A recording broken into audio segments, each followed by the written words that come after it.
ジョージ6世ことアルバートは、1895年12月14日、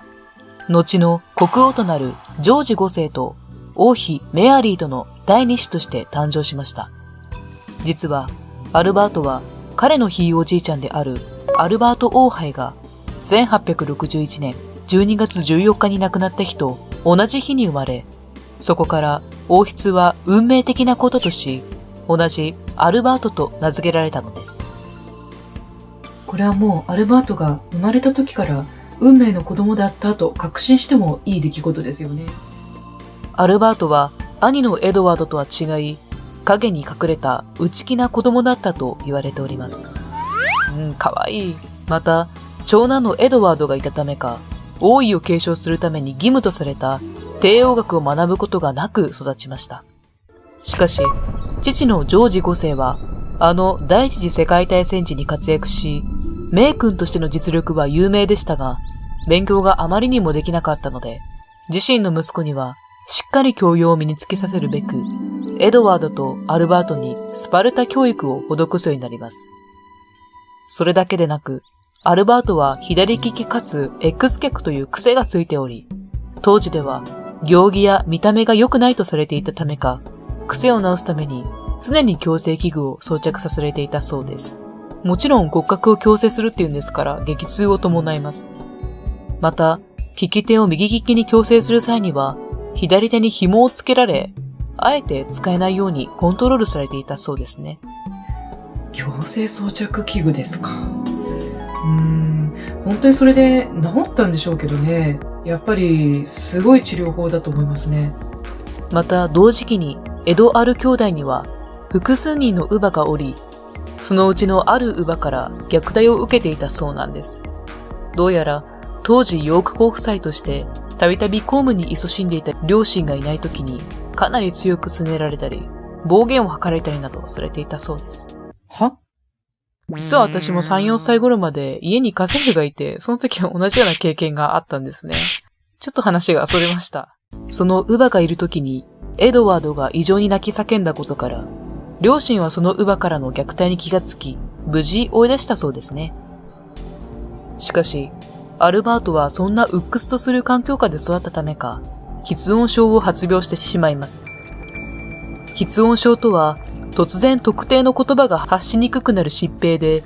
原因は特定されていないとされたり、また、周りに人がいなくて、独り言の場合もある症状を指します。アルバートの方は前者のタイプだったようですね。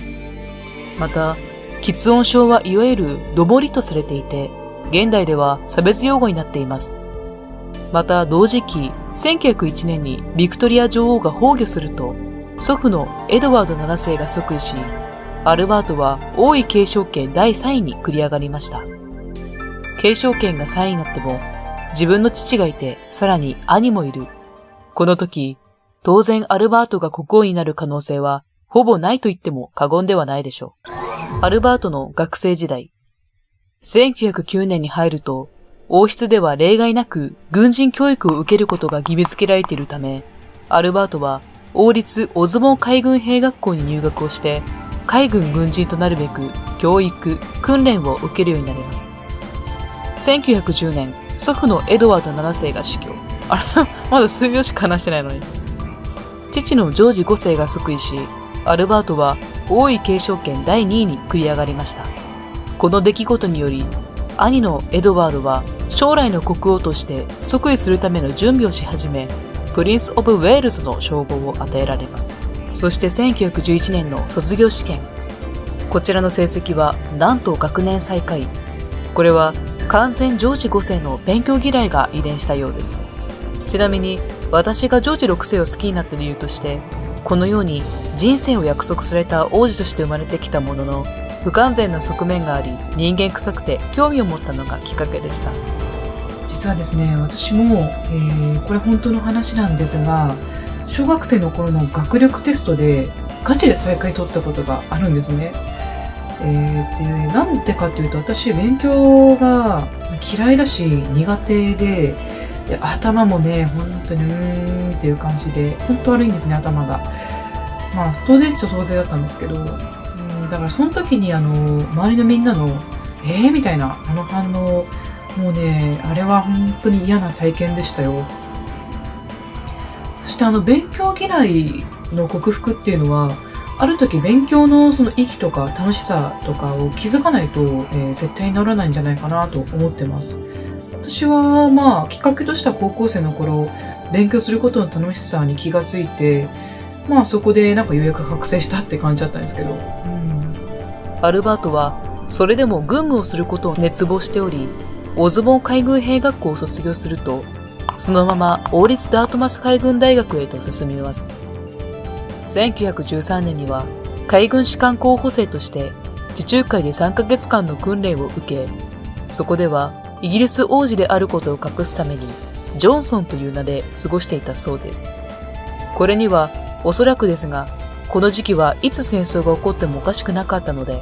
万が一訓練兵の中にイギリス王子がいるということが敵国などに知られてしまったらまずいことになってしまうための配慮をしたと解釈しております。ちょっとこのあたり不明確で申し訳ありません。そして1914年に入り、第一次世界大戦が勃発すると、なんとアルバートは海兵としてコリンウッドに乗船し従軍します。また1916年に最大の海戦とされたユトランド沖海戦にも参戦し、海軍兵士として戦ったのです。ちなみにイギリス王子の中で唯一アルバートのみが第一次世界大戦で戦い、その功績が称えられ、砲塔担当の士官として勲章報告書にその名が刻まれました。しかし、翌年の1917年、もともと病弱でストレスに敏感だったアルバートは、十二指腸潰瘍を患い戦場を離脱しますが、手術の影響で戦闘復帰は不可能とされ、そのまま新設されたばかりの空軍へと転籍します。空軍内ではお客様扱いだったらしく、戦闘には参加させてもらえず、以降戦闘からは退くことになるのです。ちなみにアルバートは軍隊から退いても、自身のスキルアップを重ねて、その後に王族初の飛行操縦士の資格も取っているんです。本当に素晴らしい王子様だなと思います。そんなアルバートは第一次世界大戦が終戦すると、今後王族として公務に勤めなくてはならないので、ケンブリッジ大学トリニティカレッジに入学します。そこでは史学、経済学、地政学を1年間ほど学んだそうですね。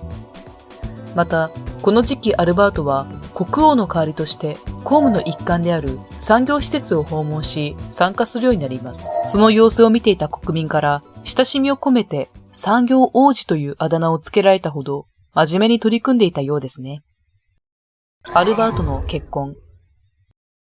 1920年、この時アルバートは25歳。そろそろ身を固めたい時期に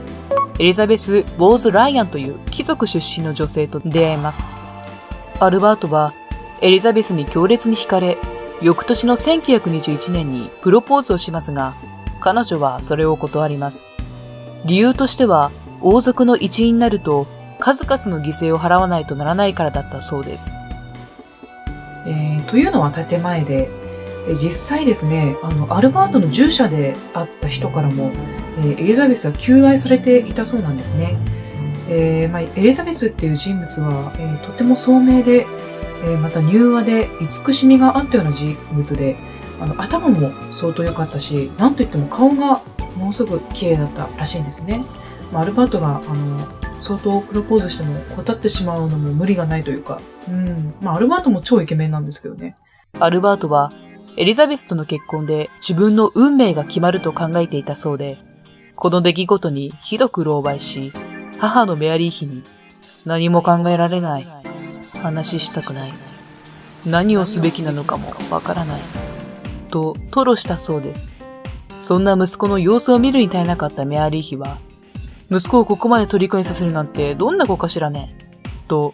エリザベス本人と直接会ってみると、この子しかアルバートを幸せにできないわ、と確信したそうです。そしてメアリーから説得を試みるも、